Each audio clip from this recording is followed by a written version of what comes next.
아멘. 아멘. 하나님의 말씀 보겠습니다. 이사야 11장 6절로 9절 말씀입니다.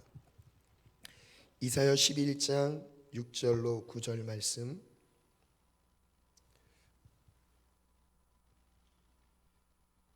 네 절 말씀인데요. 우리 함께 믿음으로 선포하겠습니다. 이사야 11장 6절로 9절입니다. 이거 좀 함께 갑니다. 함께 믿음으로 선포합니다. 시작. 그때의 이리가 어린 양과 함께 살며 표범이 어린 염소와 함께 누우며 송아지와 어린 사자와 살찐 짐승이 함께 있어 어린아이에게 이끌며 암소와 곰이 함께 먹으며 그것들의 새끼가 함께 엎드리며 사자가 소처럼 풀을 먹을 것이며 젖 먹는 아이가 독사의 구멍에서 장난하며 젖된 어린아이가 독사의 굴에 손을 넣을 것이라. 내 거룩한 산 모든 곳에서 해됨도 없고 상함도 없을 것이니 이는 물이 바다 덮음같이 여호와를 아는 지식이 세상에 충만할 것임이니라. 아멘. 아멘. 우리 있을지어다 세 번 선포합니다. 시작. 있을지어다 그대로 되니라. 하나님 보시기에 좋았더라. 있을지어다 그대로 되니라. 하나님 보시기에 좋았더라. 있을지어다 그대로 되니라. 하나님 보시기에 좋았더라. 잘 됩니다. 시작. 잘 됩니다. 더 잘 됩니다. 갈수록 더 잘 됩니다. 잘 됩니다. 더 잘 됩니다. 갈수록 더 잘 됩니다. 잘 됩니다. 더 잘 됩니다. 갈수록 더 잘 됩니다. 아멘. 아멘. 선포한 대로 됩니다. 아멘. 저를 따라 우리 평안을 선포하겠습니다. 나의 마음과 생각이 평안할지어다. 나의 꿈과 비전이 평안할지어다. 내게 맡겨주신 모든 사명이 평안할지어다. 우리 가족이 평안할지어다. 우리 한밭제일교회가 평안할지어다. 우리 청년부 모든 사역이 평안할지어다. 여름 단기 선교가 평안할지어다. 여름 수련회가 평안할지어다. 수련회에 다 신청하시기를 축복합니다. 아멘. 아멘. 아멘. 네네. 자, 우리 그리고 담임 목사님의 목양 사역이 평안할지어다. 원로 목사님의 창작권 사역이 평안할지어다. 평안할지어다. 아멘. 우리 오늘 북한 선교에 대한 귀한 메시지죠. 오늘 말씀을 전하시는 강사 대표님께 평안할지어다. 평안할지어다. 아멘. 우리 북한의 모든 영혼들이 평안할지어다. 평안을 선포한 대로 하나님 이루십니다. 아멘. 오늘 말씀의 제목은 북향민 자립과 하나님의 형상이라는 제목으로 우리 귀한 강사님을 소개하겠습니다. 현재 더 브릿지 사역의 대표이시고요. 그리고 카이스트 경영대학의 겸임 교수로 섬기고 계시는 황진솔 대표님을 이 자리로 모시겠습니다. 우리 큰 박수로 환영하겠습니다. 여러분, 우리의 마음을 다 모아서 환영하는 마음으로 모시겠습니다. 감사합니다.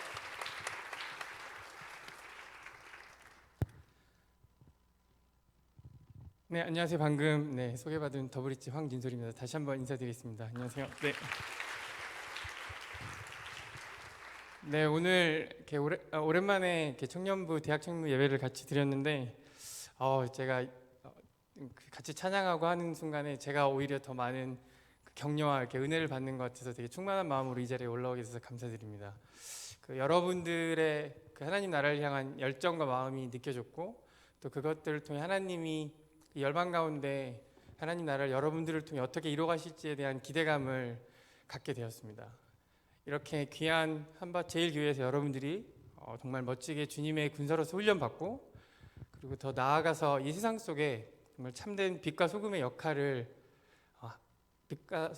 하는, 그래서 하나님 형상을 드러내는 자들이 되기 바라고, 그리고 오늘 저의 작은 나눔이 여러분들의 그런 여정 가운데 같이 동역할 수 있는 기회가 되기를 바람으로 오늘 말씀을 전하도록 하겠습니다. 네, 오늘 파워포인트 좀 띄워주시면 감사하겠습니다.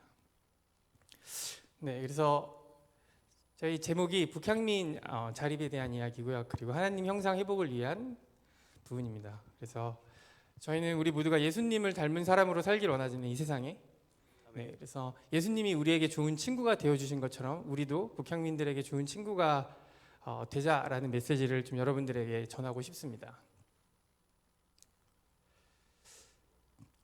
저희 더브릿지를 먼저 간단히 소개하면, 저희 더브릿지는 이제 설립한 지 약 한 8년 정도 됐고요. 그리고 우리가 여러분들이 이제 열방을 위해 기도하는 것처럼 개발도상국 사람들 보통 생각할 수 있죠. 아프리카, 그리고 뭐 동남아시아, 그리고 또 가깝게는 우리 옆에 있는 북한, 또 탈북민 사역 이런 걸 생각할 수 있는데 그런 사역을 하는 많은 단체들이 한국에 있습니다.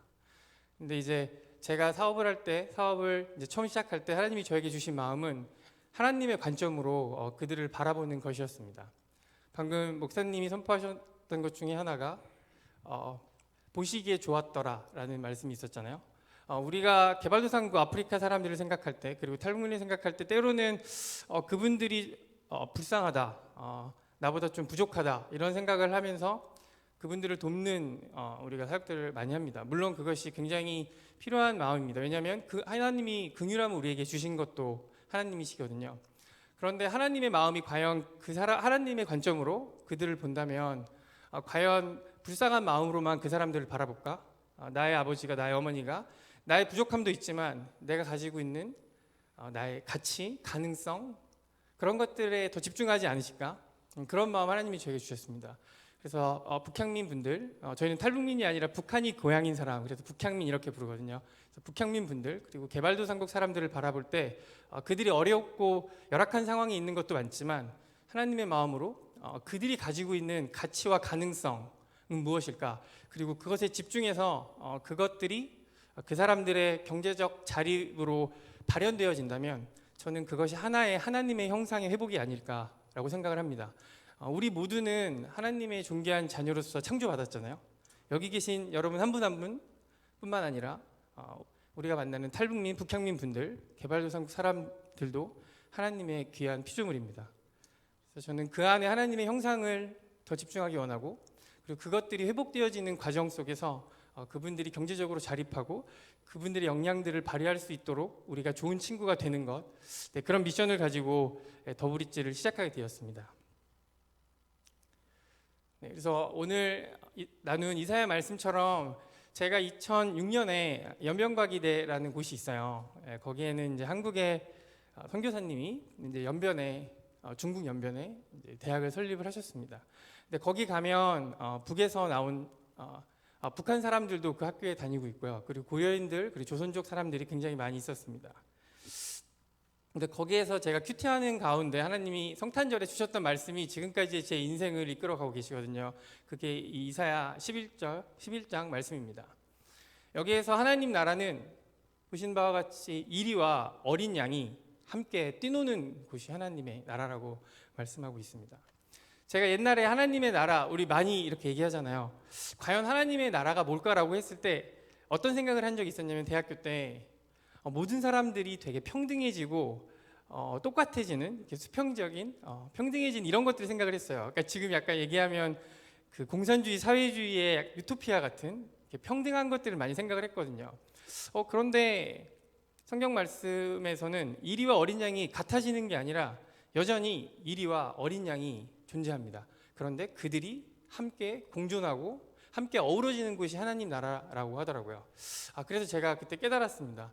모든 사람들이 소득이 똑같아지고 하는 것이 하나님 나라가 아니라 우리는 다른 가치와 가능성과 역량이 있지만 우리가 다른 것을 서로 존중하고 함께 어우러지는 것이 하나님 나라구나. 우리가 북에서 온 친구들, 아프리카에 있는 사람들을 우리보다 경제적 수준이 낮다고, 교육을 덜 받았다고, 우리와 동일하게 무언가를 가르쳐주기보다는 그들이 가지고 있는 다름을 인정하고 그들과 함께 어우러지는 것을 꿈꾸게 되었습니다. 그래서 부자와 가난한 자가 공존하고 선진국과 개도국이 함께 어우러지는 것을 하나님이 저에게 마음을 주셨고, 그리고 이제 더브릿지라는 이런 비영리 법인을 설립하게 되었습니다.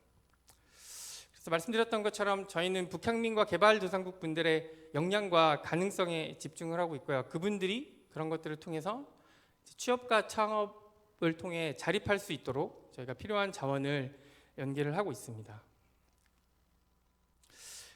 제가 이제 아프리카 사진을 가져왔습니다. 북향민 분들은 저희랑 너무 비슷해가지고 여러분들은 잘 안 알아야 될 것 같아서, 아프리카 우간다 시골 지역의 대학 청년들이에요. 그리고 반대쪽 사진은 땅콩 농장 농부들입니다. 제가 이제 방문하게 됐는데 이 사진을 봤을 때 여러분들은 밑에 4가지 단어 중에 어떤 단어가 이분들을 가장 잘 묘사한다고 생각하세요? 그냥 첫인상으로 한번 손 한번 들어볼게요. 이분들이 수혜자인 것 같다. 네, 한 번 이상 들어주셔야 돼요. 참여자인 것 같다. 파트너, 사회혁신가. 너무 많이 안 되죠. 다시 한번 할게요. 수혜자. 어려운 거 아닙니다. 그냥 느낌. 네, 수혜자, 참여자, 파트너, 네, 사회혁신가. 네, 고맙습니다. 죄송한데 정답이 없어가지고 너무 민망한데 네, 정답은 없습니다. 왜 없냐면 저희가 한 사람을 한 카테고리로 정의하는 게 불가능해요. 제가 지금 오늘 여러분들 앞에 이야기를 하고 있잖아요. 여러분들은 제 이야기를 듣는 수혜자이자 참여자이시잖아요. 그렇죠? 근데 여러분들이 친구를 만날 때 여러분들은 친구 간의 동등한 파트너로서 친구를 만나겠죠. 그리고 단기 선교에 가서 어떤 지역사회 하나님의 복음을 전하는 사람으로 나갔을 때는 그 지역을 바꾸는 사회혁신가라고 우리가 얘기도 할 수도 있겠죠. 그러니까 한 사람은 컨텍스트에 따라서 상황에 따라서 다 다르게 정의할 수 있습니다. 근데 제가 왜 이렇게 답이 없는 질문을 여러분들에게 드렸냐면 여러분들에게 그 편견에 대한 이야기를 좀 하고 싶어서 드렸습니다. 물론 다 이렇게 손을 다른 것으로 들었지만 제가 맨 처음에 아프리카 사진을 보여주면 많은 분들이 이 사람들은 수혜자라는 것에 손을 많이 드십니다. 그 이유가 우리가 갖고 있는 아프리카에 대한 편견 때문인 거죠. 근데 그게 틀린 건 아닙니다. 왜냐하면 아프리카 사람들이 가난하고 불쌍한 게 사실이거든요.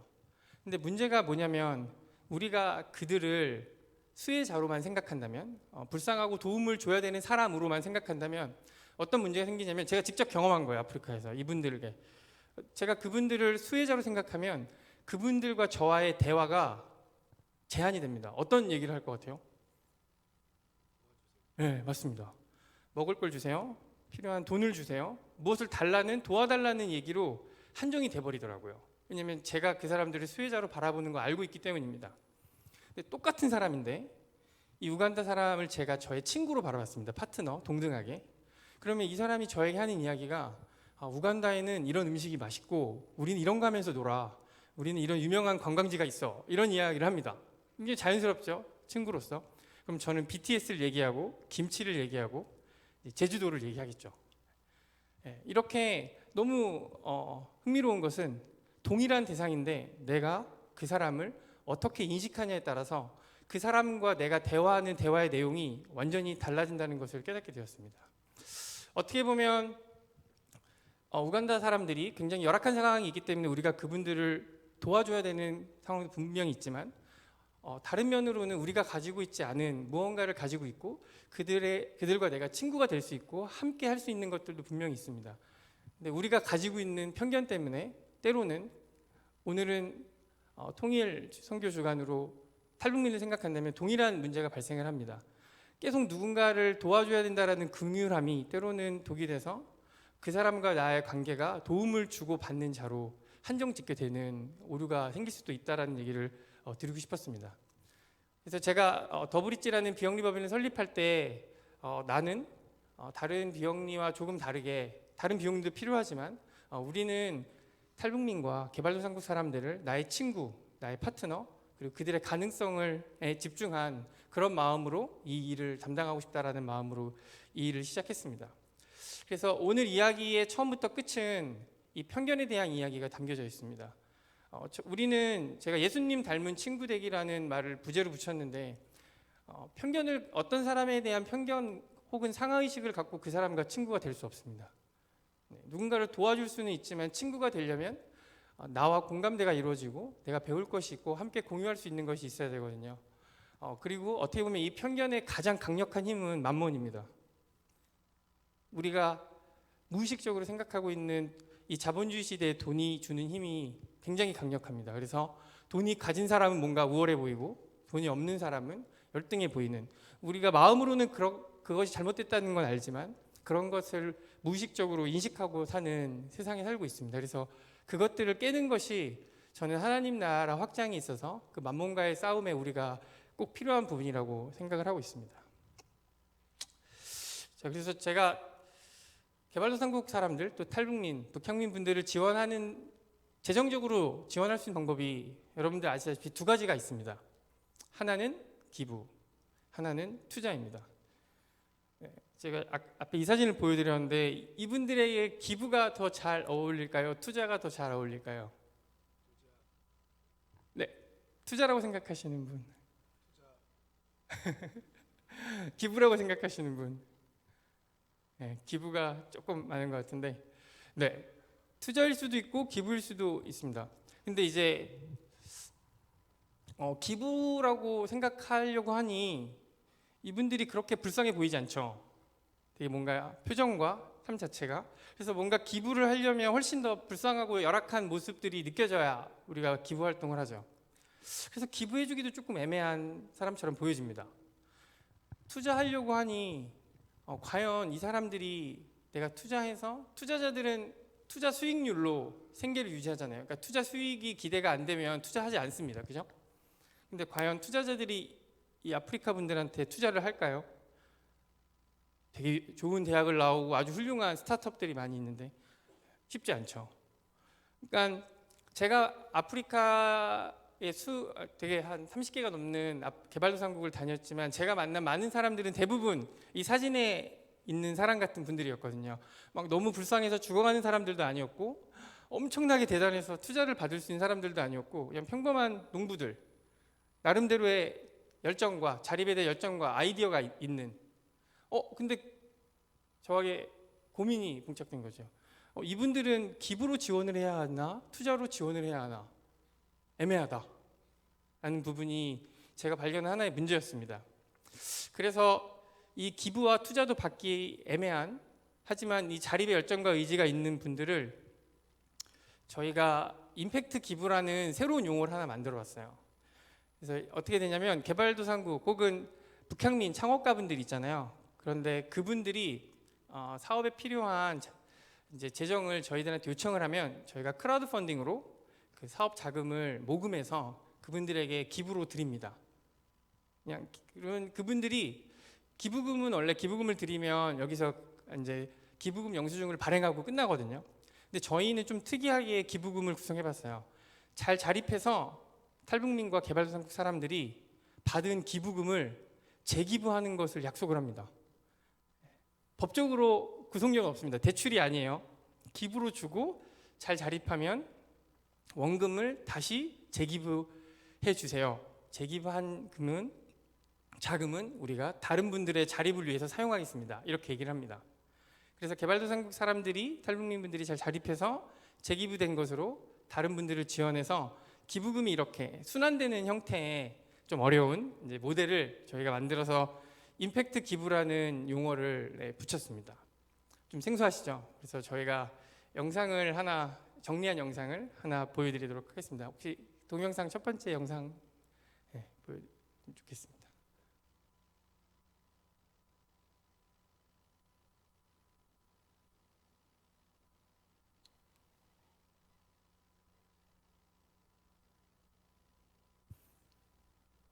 We call helping the rich as investment, but helping the poor as cost. It's a quote from the former president of Brazil, Lula. Although donation is a necessary social investment to tackle poverty, it indeed sounds unfamiliar to call donation an investment, for it doesn't make financial returns. Is it really impossible to combine the concept of donation and investment? The Bridge's impact donation originated from this question. Then, how does impact donation work? First, go through the stories and social impacts of each project in developing countries on the website. Then, make an impact donation on the project you like through the means of crowdfunding. 100% of the funds raised through impact donation are given to the local entrepreneurs without commission. Then, the local entrepreneurs initiate their business for self-reliance and repay the principal according to the rate of self-reliance. A portion of the repayment is returned to donors as impact points, and those points can be donated to other projects, expanding the virtuous cycle of donation. Another portion of repayment is used as the operating fund for the Bridge. Through this approach, the Bridge pursues to be a global social enterprise which grows together with self-reliance of developing countries. Not only that, the cash flow of each project is transparently open to the public on the website. Social impacts generated from the donations are analyzed and reported in impact sharing reports to the donors. Impact donation for a smart you. Amazing changes of the world begin from you. Casting a new light on donation. The value of togetherness. The Bridge. 네. 이렇게 저희가 기존 기부금과 좀 다르게 기부금을 주고 그리고 잘 자립해서 원금을 재기부하면 그것으로 다른 분들을 지원하게 됩니다. 이 모델이 조금 어려울 수도 있는데 여기에서 저희 더블리츠에 기부하는 사람들이 누구인 것 같아요? 저희가 모금을 해서 개발도상국 사람들에게 수수료를 안 떼고 100%를 다 보냅니다. 그럼 이들이 잘 자립해서 재기부하면 그 중에 일부분이 저희의 수익이 되거든요.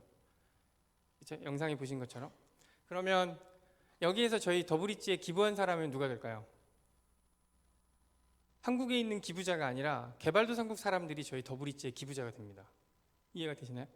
네, 왜냐하면 저희는 한국에서 모금한 걸 100% 다 보내고 개도국 사람들이 재기부한 것의 일부분을 저희가 수익으로 하기 때문에, 그래서 저희가 여기에서의 목적은 기부를 받았던 탈북민과 개발도상국 사람들, 그분들은 수혜자잖아요. 저희가 기부를 해줬으니까.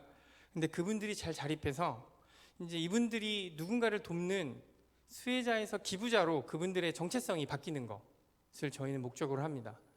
아까 말씀드렸던 하나님의 형상 회복이라는 것은 굉장히 다양한 형태로 저희가 이 세계에서 드러날 수 있습니다. 그 중에 하나가 저희는 수혜자로 늘 도움만 받았던 탈북민 분들이 그리고 개도국 사람들이 잘 자립해서 누군가를 돕는 사람으로 그들의 정체성이 바뀌는 것. 저희가 거듭남이라는 단어를 교회에서 많이 쓰잖아요. 그 거듭남이라는 것은 예수 그리스도를 영접하는 것뿐만 아니라 그 영접을 통해서 그들의 삶의 행태가 바뀌어지는, 그들의 마인드셋이 바뀌어지는, 더 이상 누군가에게 도움을 받는 걸 넘어서 누군가를 도울 수 있는 사람으로의 그들이 변하는 것을 저희는 목적으로 하고 있습니다. 그래서 저희의 미션은 수혜자가, 도움을 받았던 수혜자가 도움을 주는 기부자로 그들이 바뀌는 것을 목표로 합니다. 쉽지 않겠죠. 우리가 가지고 있는 고정관념으로 생각을 하면 탈북민 분들을 그리고 개발도상국 사람들을 돕는 것도 쉽지 않은데 어떻게 그분들이 잘 자립해서 한국 사회에 기여하는 누군가를 돕는 사람으로 될 수 있을까라는 질문을 정말 많이 받았습니다. 사업 초기에. 근데 저희가 이제 그런 자립의 케이스들이 많이 나타나고 이제 사람들이 탈북민 분들도 개발도상국 사람들도 스스로 자립할 수 있구나. 그리고 누군가를 돕는 사람으로 이분들이 변할 수 있구나라는 것을 공감하게 됩니다. 저는 그것이 하나님이 저희를 통해서 일하시는 방법이라고 생각을 합니다. 그리고 더 나아가서 솔직히 한국에도 돈 많은 사람들 많잖아요. 근데 저희 더블리츠 비영리 법인이기 때문에 많은 분들이 저희 더블리츠에 정기 후원을 합니다. 그런데 그 중에 보면 오히려 돈 많은 분들이 기부하시는 비율이 더 적어요. 저희 한번 봤거든요. 제 친구 중에 눈이 안 보이는 시각장애인 친구, 그리고 제가 뒤에 설명하겠지만 오히려 북에서 오신 분들이 저희 더블리츠에 정기 후원을 하십니다. 약한 자를 강하게 하신 하나님의 능력을 저는 그걸로 체험하고 있습니다. 과연 돈이 있다고 기부를 하는 것일까? 오히려 저는 이런 개발도상국 북향민 분들이 약한 자를 강하게 하신 하나님의 말씀처럼 오히려 강한 자들이 이분들의 변화를 통해 부끄러워지는 그런 것들을 저희 비즈니스를 통해 경험하고 있습니다. 그래서 말씀드렸던 북향민과 개발도상국 사람들에 대한 편견을 깨는 것이 저의 목적입니다. 저희 이제 홈페이지 사이트고요. 보시면 알겠지만 뭔가 그 나라 사람들의 불쌍하고 어려운 상황을 저희가 조망하기보다 그들의 열정, 가치, 그런 잠재 가능성 이런 것들을 저희 사이트 안에서 보여주려고 합니다. 그리고 저희가 이렇게 크라우드 펀딩으로 자금 지원하는 것뿐만 아니라 이분들이 스스로 자립 비즈니스를 할 수 있도록 창업 교육을 합니다.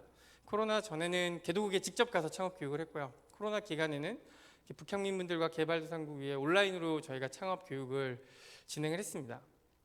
제가 이 사업을 하면서 묵상하는 가운데 이 개발도상국과 북향민 지원이 다윗과 골리앗의 이야기와 많이 닮아 있다라는 생각을 한 적이 있습니다.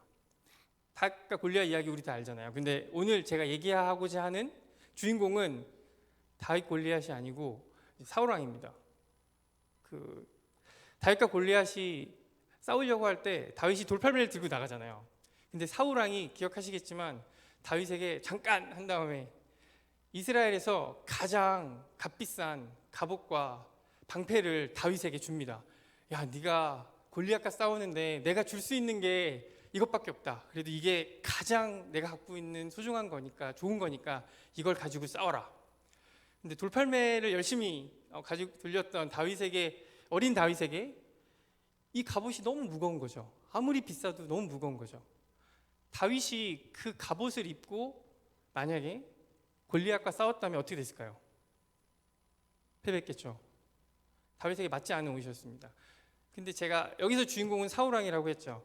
우리가 사울왕의 마음으로 한번 들어가 볼게요. 사울왕이 자신의 가장 비싼 갑옷을 다윗에게 줬을 때 사울왕의 의도는 선했나요, 악했나요? 네, 선했습니다. 다윗에게 무언가 도움이 되고자 하는 마음이 있었죠. 그런데 다윗이 그 옷을 입고 싸우면 다윗은 죽습니다. 선한 의도로 무언가를 했지만 그것이 다윗에게는 독이 되는 상황이었죠.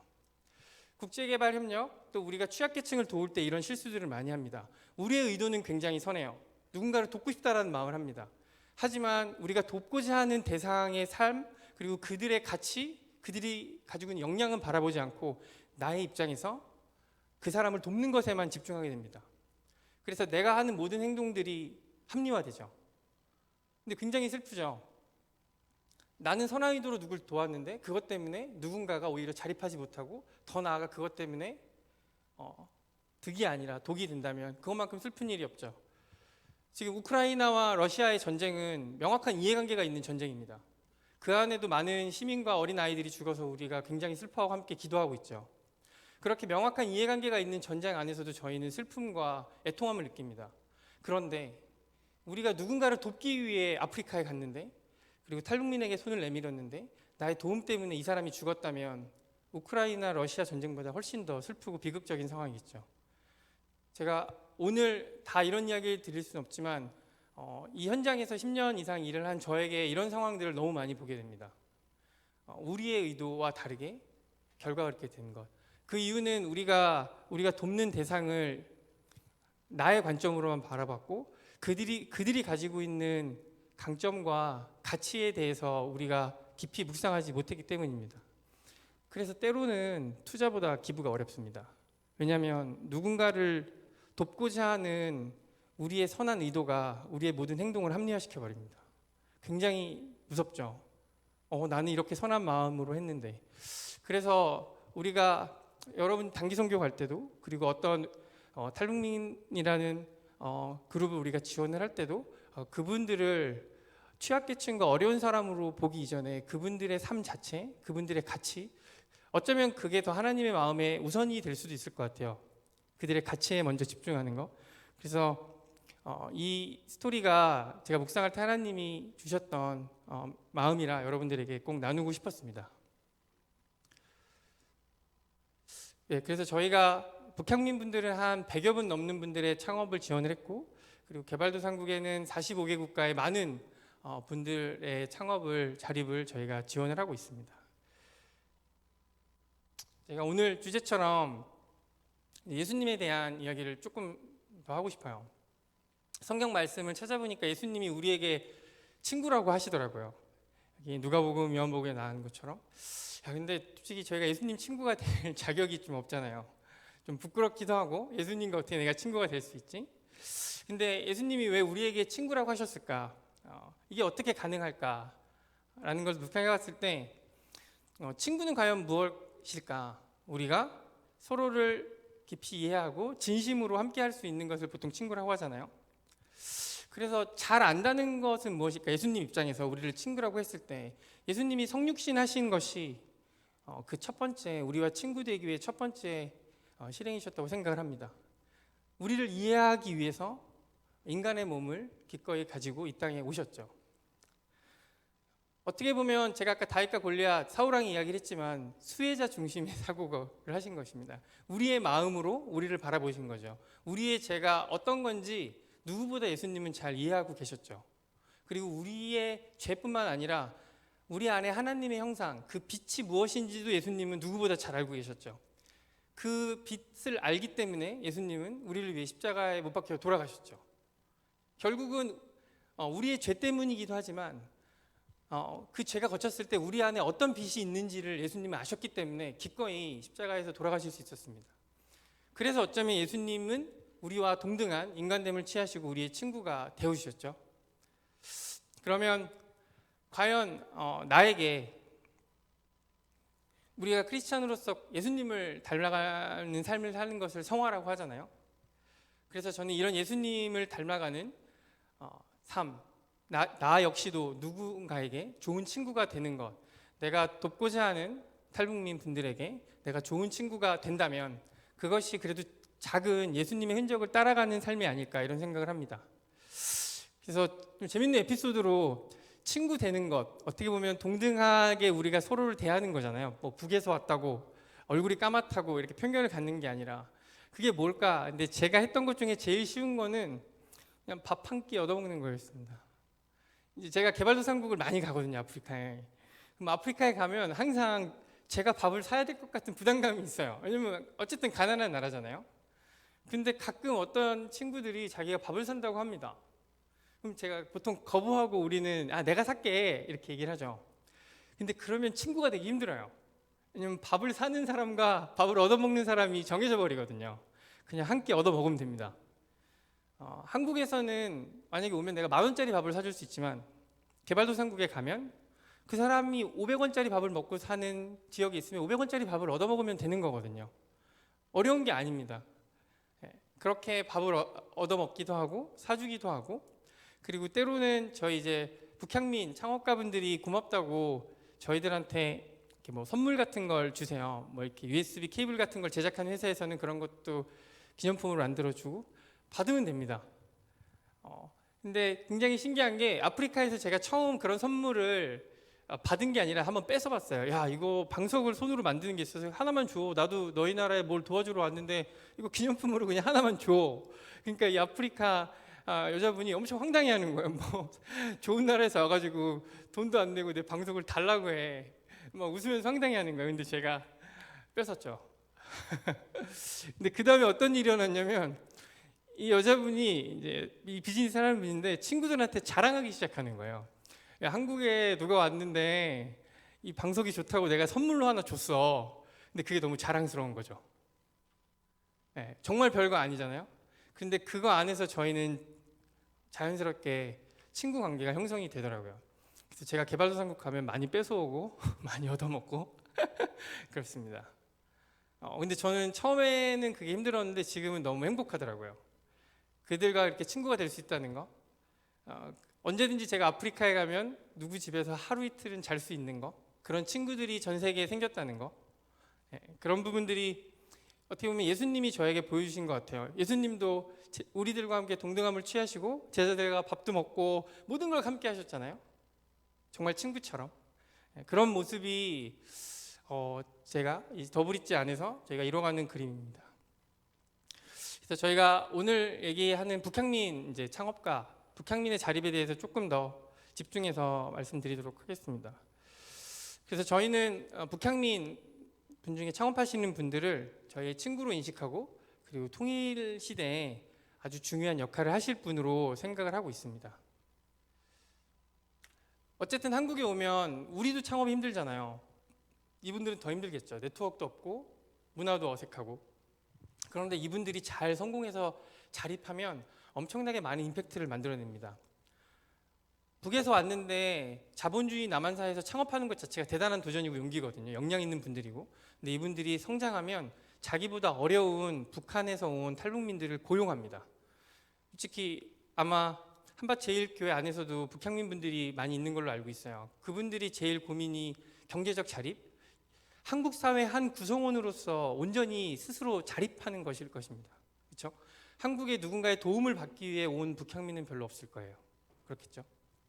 그래서 저희는 한국 기업들도 북향민을 고용하기도 하지만 문화적 차이나 이런 걸로 많은 갈등들이 일어나기도 하거든요. 근데 이런 탈북민 창업가분들이 북향민 분들을 고용하셔서 한국에 적응하는 데 중요한 역할을 하고 계십니다. 그리고 두 번째는 지금은 남북이 관계가 좋지 않지만 남북 관계가 좋아졌을 때 남북 경협이 이루어지면 남과 북을 연결하는 비즈니스를 할 수 있는 유일한 분이십니다. 왜냐하면 남한에서 비즈니스를 하셨고 북한 사회를 이해하고 있는 유일한 집단이기 때문에, 그래서 이분들이 저는 통일의 굉장히 귀중한 마중물이라고 생각을 하고 이분들이 잘 성장할 수 있도록 지원하는 게 저희 더블리츠의 목적입니다. 그래서 저희가 말씀드렸던 것처럼 크라우드 펀딩으로 이분들을 지원하고 창업 교육을 합니다. 그래서 저희가 그 탈북민 창업가분의 영상을 하나 준비했는데 좀 보시면 여러분들이 공감이 될 수 있을 것 같아서 그분의 영상을 하나 다음 영상 틀어주시면 감사하겠습니다.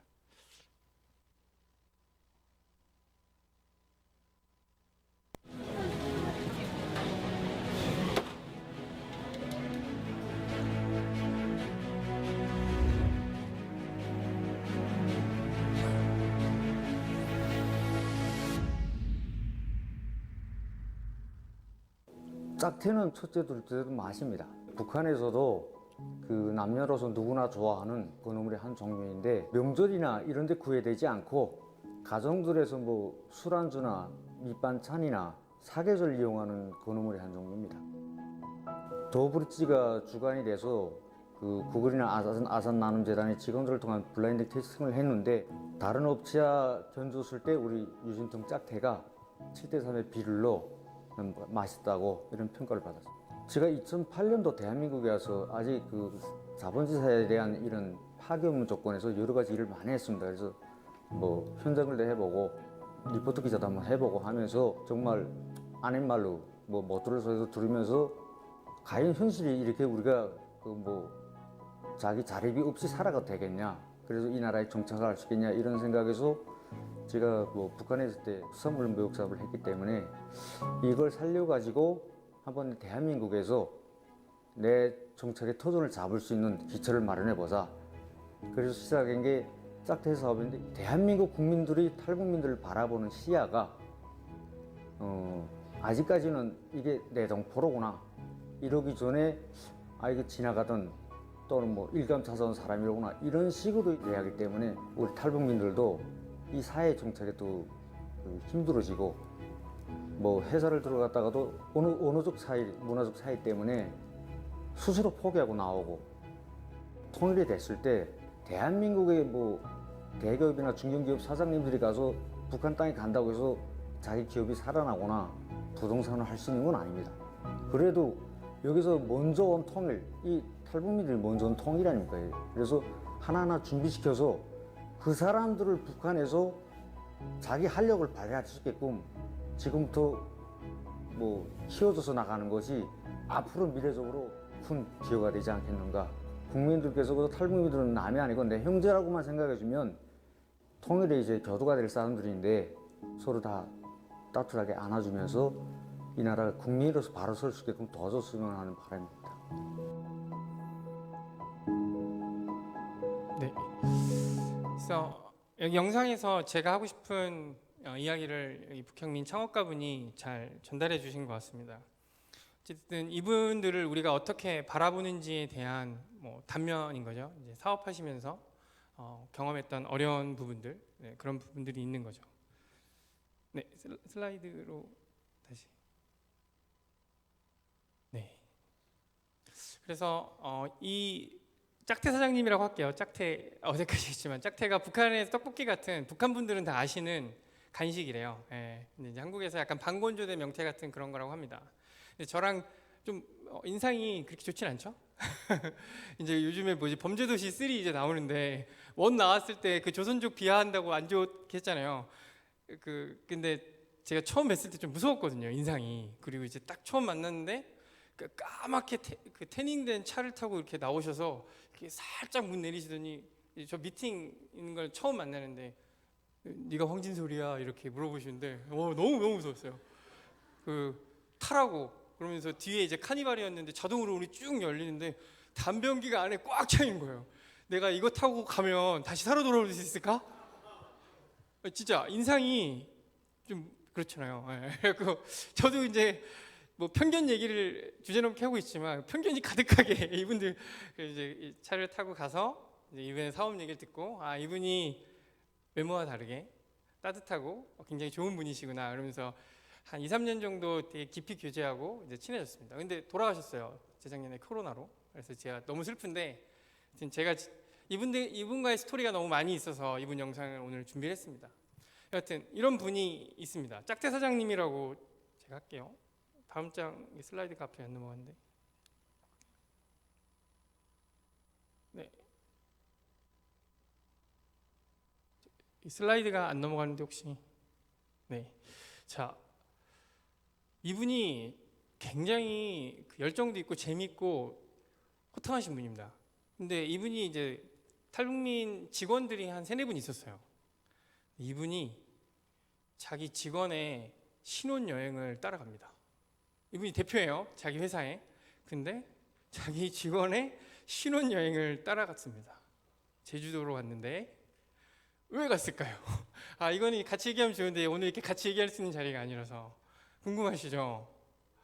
예. 이게 맞춘 사람이 한 명 있었어요. 제가 한 수십 번 해봤는데 있긴 있더라고요. 맞추는 분이. 상상이 안 가시죠? 우리나라에서 솔직히 저도 대표이지만 저희 직원분이 신혼여행 갔는데 따라간다 그러면 감옥 가겠죠. 고소당하겠죠. 그래갖고 이런 얘기를 하시는 거예요. 밥 먹는데. 그래서 제가 여쭤봤죠. 왜 그랬냐고. 근데 이제 힌트는 자기 북향민 직원이 한국 오신 지 이제 6개월 정도밖에 안 되셨던 거예요. 그때. 그래서 왜 따라갔냐면 이제 자기 직원의 커플이 부부가 이제 신혼여행 갔는데 둘 다 탈북민이셨어요. 그런데 우리가 보통 제주도에 가면 뭐 하죠? 이제 차량 렌트하고 그리고 네이버 켜서 맛있는 데 가고 막 좋은 관광지 찾아서 막 자유여행도 하고 하겠죠. 근데 북향민 분이 한국은 6개월밖에 안 되니까 일단 면허가 없어요. 그죠? 그리고 두 번째는 차를 렌트해야 되는데 앱을 설치해 본 적이 없어요. 그리고 네이버를 작동하는 방법을 몰라요. 그럼 뭐 관광 패키지 여행을 가면 어떠냐? 패키지 여행은 기본적으로 불편해요. 왜냐하면 본인이 탈북민이라는 걸 알기 때문에 다른 신혼부부들이랑 가면 계속 비교당하는 느낌을 갖거든요.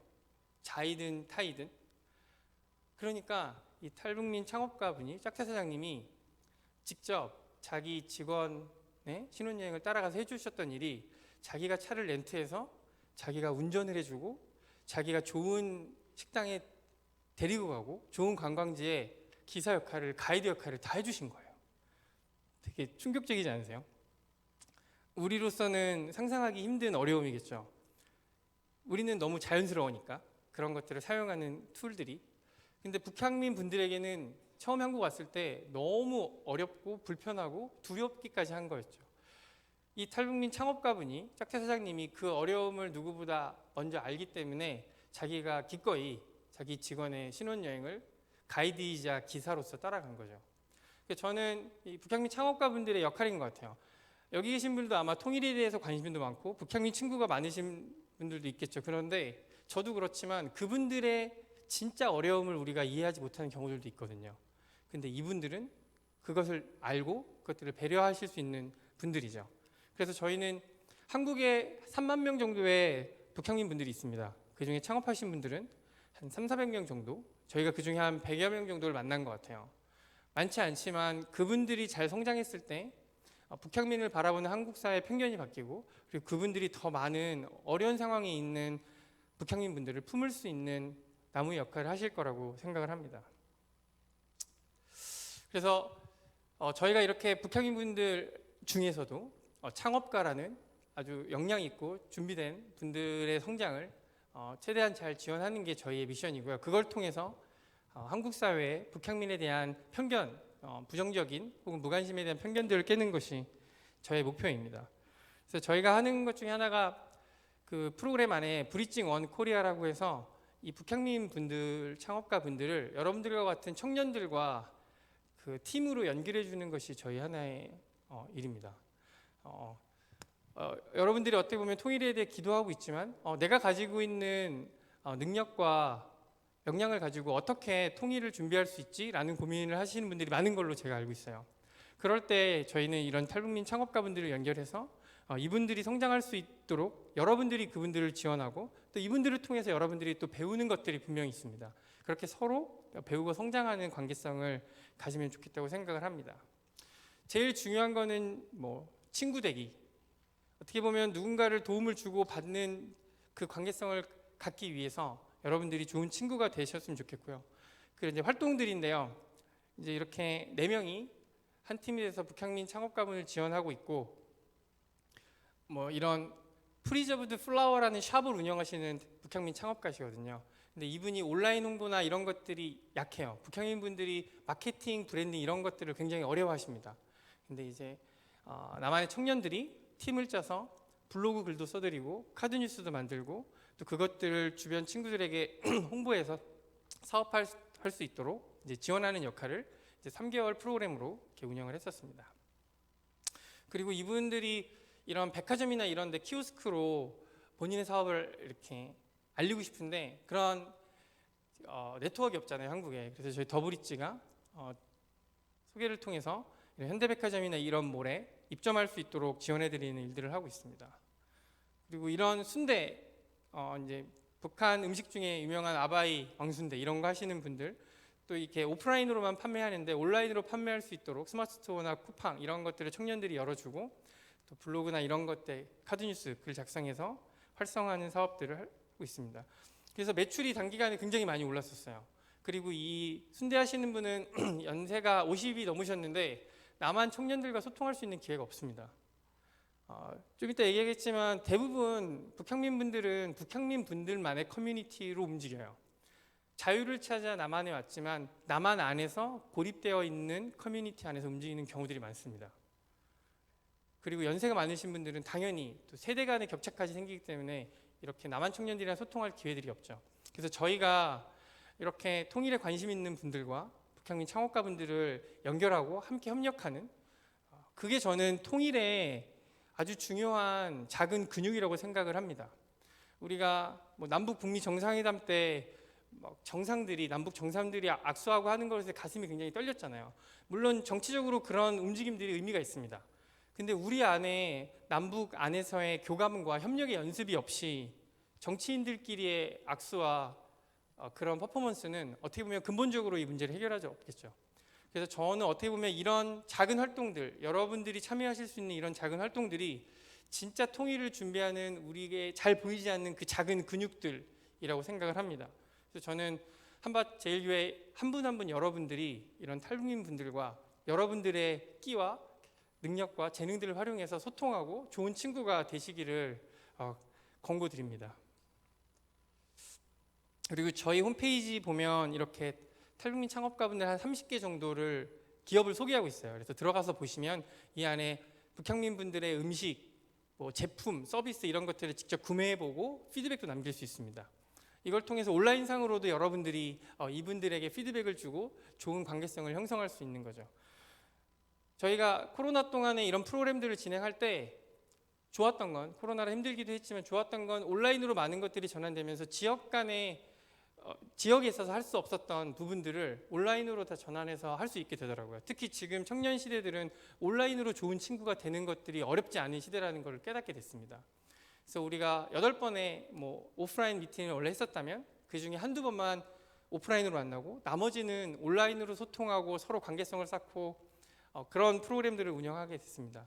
그래서 여러분들도 언제든지 이런 프로그램에 관심 있으시면 저희들에게 얘기해 주시면 감사하겠습니다. 그리고 이렇게 북향민 분들이 자신의 이야기를 할 수 있는 창업가로서 자신의 미래 비전과 꿈을 이야기할 수 있는 토크 콘서트도 저희가 매년 진행을 하고 있습니다. 제가 좀 슬픈 이야기를 하나 드리면, 아까 그분 이제 돌아가셨다고 했잖아요. 근데 하여튼 슬픈 이야기 하기 전에 그분이 어느 날 저를 친해진 지 한 1년 지났나? 근데 갑자기 저한테 전화를 하신 거예요.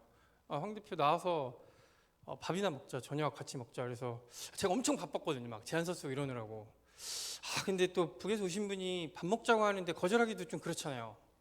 그래갖고 나갔더니 한 3, 4만 원짜리 되게 괜찮은 한식 뷔페에 저를 데려가는 거예요.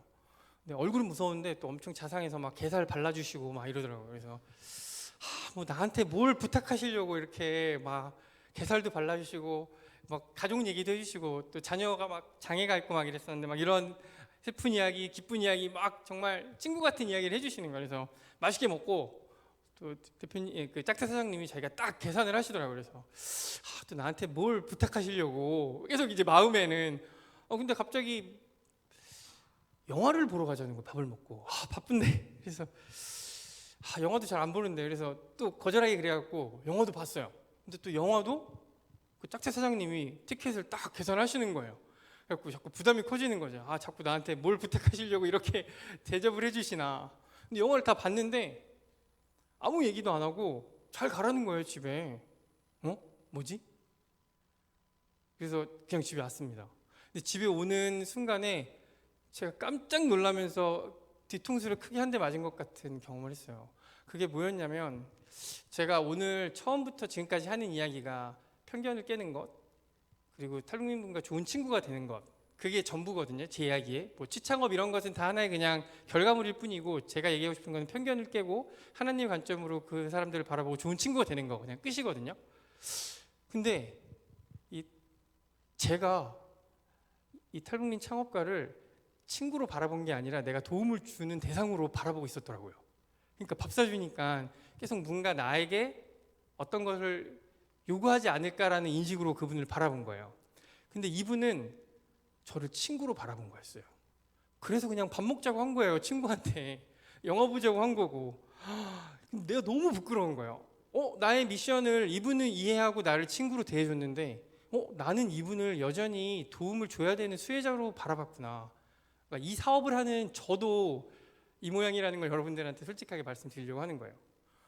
우리가 가지고 있는 만몬이 주는 힘과 편견은 상상을 초월합니다. 그냥 가만히 있으면 당연히 돈 없는 사람이 불쌍한 거예요. 의지적으로 그렇지 않다라고, 하나님은 절대 돈으로 사람을 평가하지 않는다고 의지적으로 기도하면서 나아가도 잘 안 돼요. 저는 이 업을 하고 있잖아요. 그런데도 사람을 그렇게 본다니까요. 그래서 제가 이분한테 너무 많은 걸 배웠습니다. 이분은 나를 친구로 생각하는구나. 저는 개도국 사람들이랑도 이런 경험들이 있었어요. 그래서 여러분들에게 이 부끄러운 이야기를 하는 것은 우리가 그만큼 하나님의 마음으로 이 세상을 사는 게 쉽지 않습니다. 만몬이 이미 우리를 지배하고 있고요.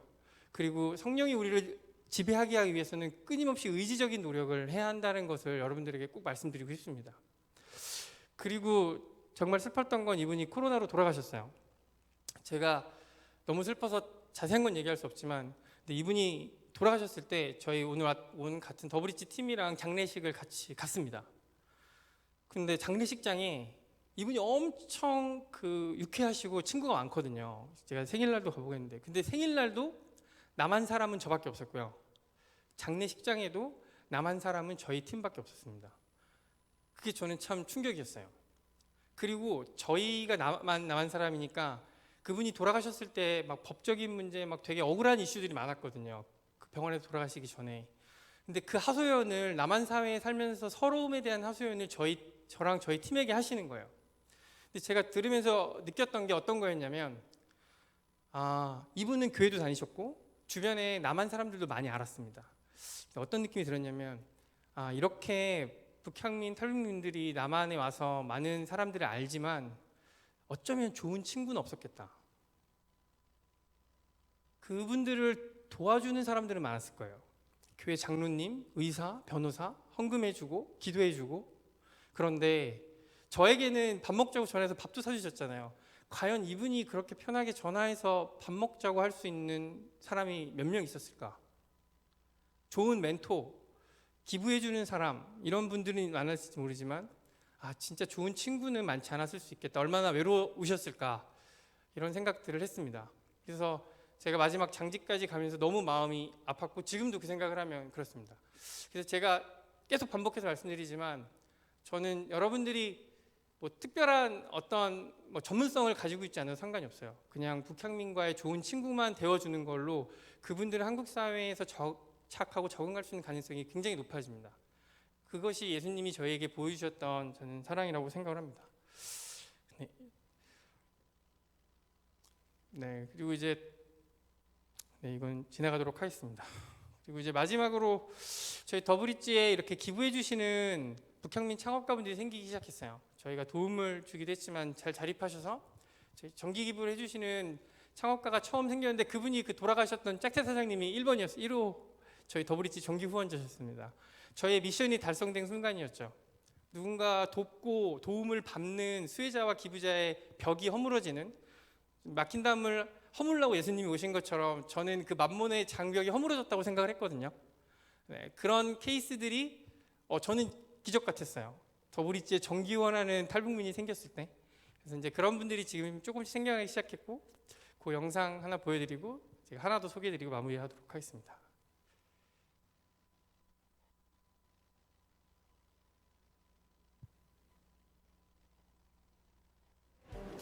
내 이름 곽설경. 내 이름 황진솔. 나는 나는 북한 함경북도에서 태어났고 대한민국 서울에서 태어났고 한국 생활 13년 차 탈북민이다. 더블리츠의 대표다. 그리고 그리고 나는 나는 기부자다. 수혜자다.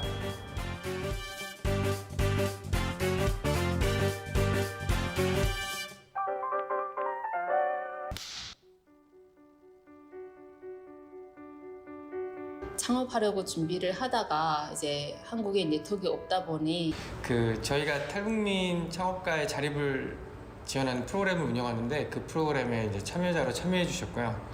수혜자로서 처음 더블리츠와 인연을 맺게 되었어요. 근데 첫 미팅 할 때 얘기하셨던 부분 중에 이제 창업가로 남한에서 잘 성공해서 향후 북한 통일이 됐을 때 북한 사회에 도움이 되는 기업가가 되고 싶다라는 이야기를 하셨던 게 기억에 남습니다.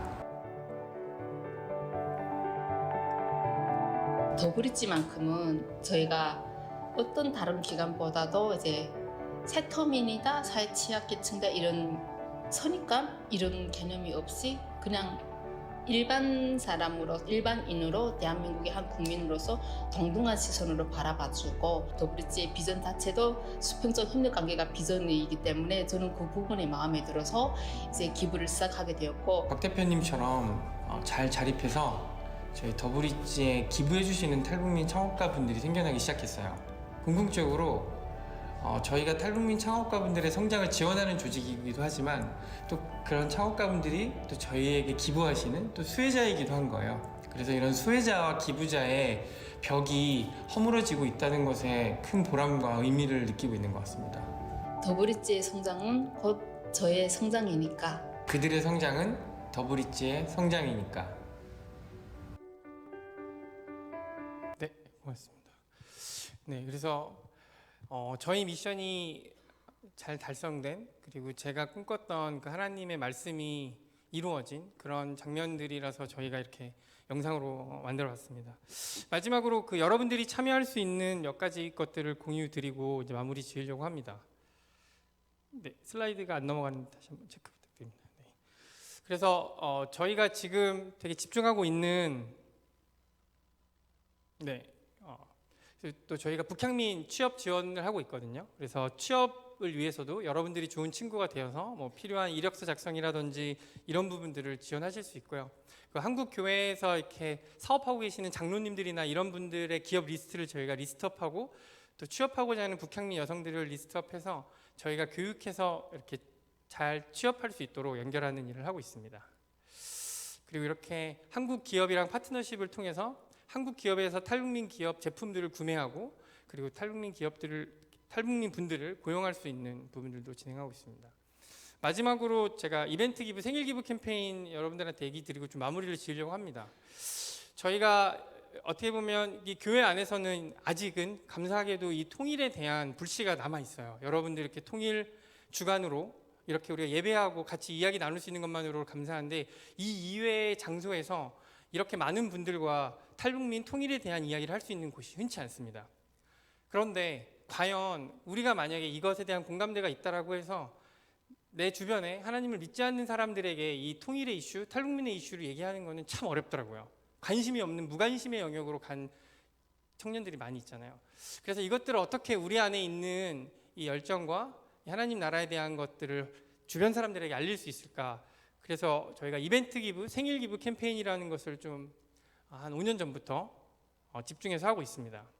그래서 어떤 거냐면 예를 들어 저의 생일이 다음 주라고 해요. 그러면 저희 홈페이지에 들어와서 제가 지원하고자 하는 탈북민 자립 프로젝트를 선택을 합니다. 그 다음에 거기에 글을 쓸 수 있어요. 내 생일이 다음 주인데 내 생일을 축하해주고 싶은 사람은 카톡으로 기프티콘 보내지 말고 이 탈북민 자립을 위해 기부해줘라고 클릭을 하면 나만의 페이지가 형성이 되는 거예요. 지금 여기 나와 있는 사진들이 이제 그런 페이지가 형성된 겁니다. 그럼 친구들이 그 링크에 들어와서 뭐 5,000원, 10,000원 축하 선물로 기부를 해주는 거죠. 이 북향민 프로젝트에. 그러면 나는 내 생일에 받은 축복을 이 북향민 자립을 위해 흘려보낼 수 있는 어떤 통로의 시간이 될 수 있는 거죠. 그래서 모든 사람들이 생일은 가지고 있잖아요. 자기 생일을 통해 내가 지원하고자 하는 탈북민 프로젝트를 선택하고 내 친구들이 선물로 5,000원, 10,000원 기부할 수 있는 생일 기부 캠페인을 개설할 수 있도록 저희가 이제 시스템을 만들었습니다. 그래서 우리가 탈북민 그리고 통일에 대한 이야기를 내 친구에게 하는 건 어색하지만 내 생일날 내가 관심 있고 응원하는 프로젝트에 함께 해줘라는 얘기를 하는 건 어렵지 않거든요. 이를 통해 내 친구가 자연스럽게 통일과 탈북민에 대해 관심을 갖게 되고, 그리고 나는 굉장히 의식 있는 그리고 멋있는 나의 생일을 누군가의 어려움을 지원하는 것으로 축복을 흘려보내는 사람으로 친구들에게 인식되어지는 거죠. 그래서 어떤 분은 3년째 자기 생일날 생일기부 캠페인을 여신 분도 있고요. 그리고 그걸 보고 친구들이 따라서 생일기부 캠페인을 자기 생일날 여는 이런 연쇄적인 반응들까지 지금 일어나고 있습니다. 여기서 하나님이 저에게 주신 마음은 그겁니다. 우리가 누군가에게 친구가 되기 전에 나 자신에 대한 자존감이 먼저 중요한 것 같아요. 어떤 생각을 했냐면, 누군가는 그런 얘기를 하더라고요. 나는 나눌 게 없어. 나는 가난해. 나는 능력이 없어. 기부는 돈 많고 능력 있는 사람들이 하는 거야 라고 생각할 수 있지만, 여기에서 저희가 건 슬로건은 누구나 나눌 것이 있다라는 슬로건입니다. 하나님이 우리 모두를 존귀하고 가치 있게 창조하셨고, 그리고 누구나에게 최소한 내가 갖고 있는 생일은 있잖아요. 나의 생일을 통해 내가 돈이 없더라도 생일기부 캠페인 개설을 통해 다른 사람들이 이곳에 참여할 수 있도록 그 마음을 흘려보낼 수 있거든요. 그래서 저희는 탈북민들이 생일기부 개설을 하고, 때로는 요즘에 생각하고 있는 건 노숙자분들이 나눌 게 어디 있을까라고 생각할 수 있잖아요. 근데 그분들도 생일이 있거든요. 그분들의 멋있는 생일기부 이벤트를 만들어서 그분들조차 나눌 것이 있는 존귀한 사람들이라는 걸 세상에 알리고 싶은, 그런 다시 약한 자를 강하게 하시는 하나님의 능력을 시험해보고 싶은 막 이런 아이디어들을 저희가 생각하고 있습니다. 생각해보면 우리 모든 사람들이, 대한민국의 모든 사람들이 생일은 다 있는데 그 생일을 누군가의 축복을, 누군가의 자립을 위해 흘려보낼 수 있다면 이 대한민국이 어떻게 바뀔까라는 상상을 해봅니다. 그래서 이렇게 생일기부 캠페인을 통해 여러분들이 가장 작게 이런 북향민 창업가 분들 그리고 이런 자립을 지원하는 것들을 저는 꼭 해보실 수 있기를 권고드리고 싶습니다. 그래서 저희가 이런 뭐 카드 뉴스나 다양한 것들을 만들어 드리고 있습니다. 네, 마지막으로 교회 안에서 어떤 것들을 함께 할 수 있을까 생각해 봤을 때, 이렇게 영역별로 다양한 전문가분들이 북향민 창업가나 취업을 지원할 수 있고, 청년분들이 그런 프로그램을 통해 북향민들과 친구가 될 수 있고, 또 이런 생일기부 캠페인을 통해서 북향민분들의 이슈를 알리고 우리가 함께 그분들과 소통할 수 있는 기회들이 있지 않을까 생각을 합니다. 그래서 원래 오늘 저희 부스가 뒤에 있었는데 지금 마감이 돼서 부스를 공유할 수 없지만, 저희 뒤에 요 빨간 요 배지 달고 있는 저희 스태프분들이 뒤에 있거든요. 그래서 끝나고 나가실 때 여러분들 관심 있는 분들 말씀해 주시면 저희 브로셔랑 그런 정보 드릴 수 있으니까 꼭 끝나고 나가실 때 관심 있는 분들 알려주시면 좋을 것 같습니다.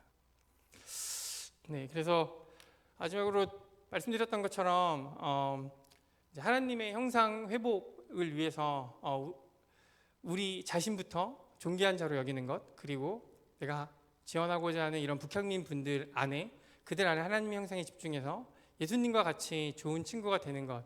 그래서 저는 들어왔을 때 어나더 레벨, 어나더 클래스, 저 말이 뭔지 되게 궁금했거든요. 못 여쭤보고 그냥 올라왔는데 너무 좋은 것 같아요. 지금 솔직히 한국의 교회가 세상에서 어나더 안 좋은 쪽에 그렇잖아요. 근데 저는 이 통일의 시대를 선도하고 한국 사회가 제시하고 있지 못한 모델을 한국 교회가 어나더 레벨과 클래스로 제시했으면 좋겠어요. 이거 몇 년 지나면 한국의 착한 비영리들이 분명히 북향민 창업과 취업 지원 저희보다 더 열심히 할 겁니다. 그때 과연 한국 교회가 무슨 얘기를 할 수 있을까? 저는 한국 교회 이렇게 통일을 위해 기도하고 있는 청년들이 함께하는 한국 교회에서 세상이 아직까지 얘기하고 있지 않은 어나더 레벨과 클래스로 북향민 사회에 우리가 좋은 친구가 먼저 돼서 이렇게 한국 사회가 가야 된다. 통일을 위해 우리가 이렇게 준비해야 한다라는 것을 예수님의 마음으로 함께 도전하고 나아갈 수 있으면 좋을 것 같습니다. 네, 고맙습니다. 네.